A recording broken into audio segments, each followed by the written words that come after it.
Parashat Toldot Aliyat Kohen. Parashat Toldot introduces us to Yaakov and Esav, the new saga of sibling rivalry that will take us through the next few parashiyot of Sefer Bereshit.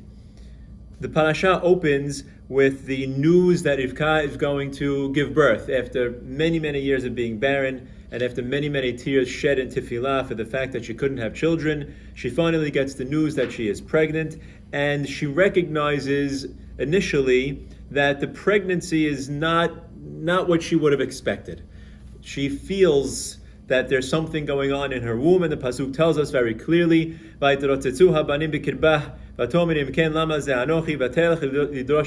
she feels these pains in her stomach, and she's told by Borei Olam that is in fact because she's having twins.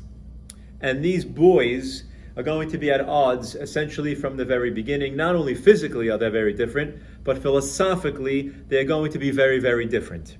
The two boys are born, of course. Esav is born as the eldest, and right behind him, holding on to his heel, is Yaakov, his younger brother, and each of them is described in a different fashion. The boys grow up, and they are each described by the Pesukim. Yaakov is Ish Tam Yoshevo Halim. He's learning, he's innocent, he's Tam. And Esav is Ish Odeh Atzayid, Ish Sadeh. He's a hunter, and he is very charismatic. He knows how to speak, he knows how to use the power of speech.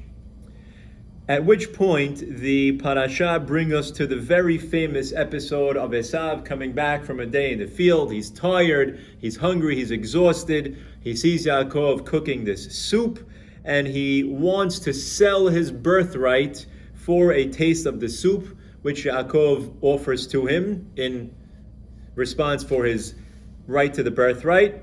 And the pasuk tells us, Yaakov natan le'esav lechem nuzid adashim. Yaakov gives to Esav this soup. Vayochal, vayesht, vayakom, vayelach. Esav eats and he drinks and he gets up and he leaves.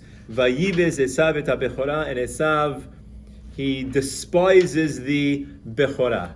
And it's very telling of who Esav is. Certainly that he is very much attracted to the physical pleasures of the world, and there is a distaste, so to speak, for any kind of spiritual pursuits.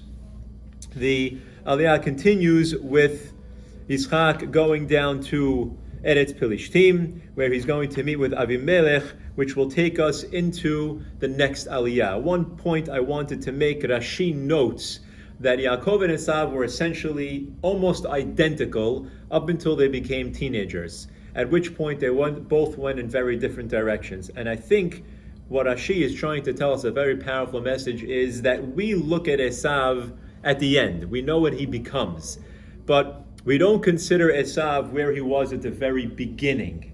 And that is, he was walking toe-to-toe with Yaakov. And I think the message that Rashi is trying to get across as he sees it through the Pesukim is that everybody has potential. Everybody has the ability to be great. Everybody has the ability to do wonderful things.